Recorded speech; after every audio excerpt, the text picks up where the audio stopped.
Bonjour. Je m'appelle Amélie Dozinel, j'ai 16 ans et je suis en première au lycée Lascaz. Je m'appelle Alzane Beaufort, j'ai 16 ans et je suis en première au lycée Lascaz. Je m'appelle Adam Lemonnier, j'ai 15 ans et je suis en première au lycée Lascaz. Aujourd'hui, nous participons aux Olympiades de biologie. Le thème des Olympiades de cette année était la communication. Pour pouvoir appréhender ce thème, il nous faut tout d'abord le définir. La communication est un échange d'informations. C'est l'ensemble des mécanismes qui permettent à une cellule, un tissu ou un organisme de recevoir, traiter et interpréter les signaux émis par d'autres êtres vivants ou par son environnement. Afin de nous inscrire dans ce thème, nous avons décidé de parler du quorum sensing, dont on attribue la découverte à Alexander Thomas, qui met en avant la communication sans contact direct des bactéries. Le quorum sensing est en effet une communication bactérienne qui se fait par l'intermédiaire de molécules appelées auto-inducteurs. Les bactéries produisent en permanence ces auto-inducteurs. Ainsi, lorsque le nombre de bactéries augmente, la concentration en auto-inducteurs augmente aussi. Si les récepteurs de ces bactéries sont assez stimulés, elles activent ou désactivent la traduction d'une partie de leur ADN en ARN.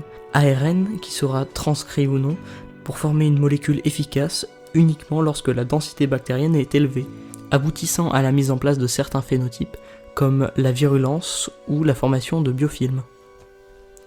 Pour résumer, les bactéries libèrent des autoinducteurs qui, une fois détectés en assez grande quantité, feront changer le phénotype de la bactérie pour qu'il soit plus adapté à son environnement, solitaire ou en colonie. Il est possible d'interférer avec le quorum sensing grâce à d'autres molécules qui peuvent agir au niveau extracellulaire par la dégradation ou séquestration des autoinducteurs ou au niveau intracellulaire en empêchant l'émission ou la captation des autoinducteurs. Cela s'appelle le quorum quenching. Sachant tout cela, nous nous sommes demandé si les molécules capables d'inhiber le quorum sensing sont les mêmes d'une bactérie à l'autre.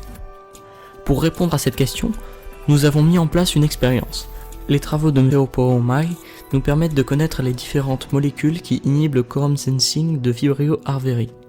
Le but de notre expérience sera de déterminer si ces molécules inhibent aussi la communication de Vibrio fischeri, qui est une bactérie génétiquement proche de Vibrio arveri. Notons que le gène de bioluminescence de Vibrio arvei et Vibrio fischeri est contrôlé par le quorum sensing. C'est-à-dire que ces bactéries émettent de la lumière lorsque la densité bactérienne est élevée et que rien n'interfère avec leur quorum sensing.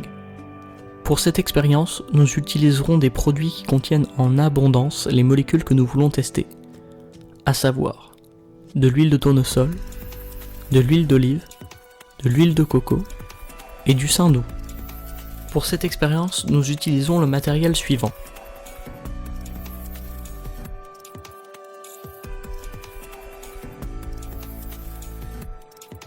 Nous manipulons dans un champ stérile autour d'une source de chaleur afin de minimiser les risques de contamination des boîtes de pétri.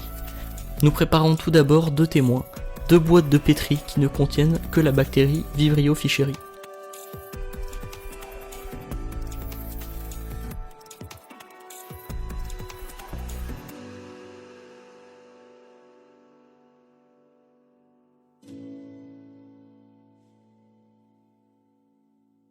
Nous préparons ensuite les boîtes test où l'on dépose les différents inhibiteurs potentiels, puis Vibrio fischeri.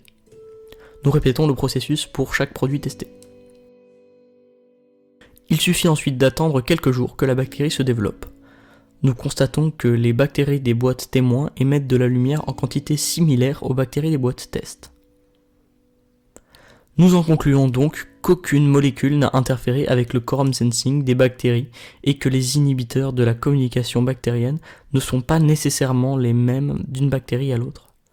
Attention, les produits que nous avons utilisés ne sont pas purs et il est possible que cette hétérogénéité fausse les résultats. Il ne faut pas non plus exclure que d'autres facteurs aient pu empêcher le quorum quenching ou que des erreurs aient été faites dans le protocole. Aussi, cette expérience n'a été réalisée qu'une seule fois. Il est possible que des erreurs aient été faites dans le protocole, et il faudrait la reproduire plusieurs fois pour confirmer ou infirmer ces résultats. Il est important de bien connaître les mécanismes du quorum quenching car c'est une méthode novatrice qui peut être très utile, notamment en médecine, où elle a déjà fait ses preuves, en tant que traitement antibactérien complémentaire qui limite notamment l'antibiorésistance et la virulence des pathogènes. Dans le cadre de la recherche sur la communication bactérienne, on peut aussi se demander quels inhibiteurs sont les plus efficaces d'une bactérie à l'autre.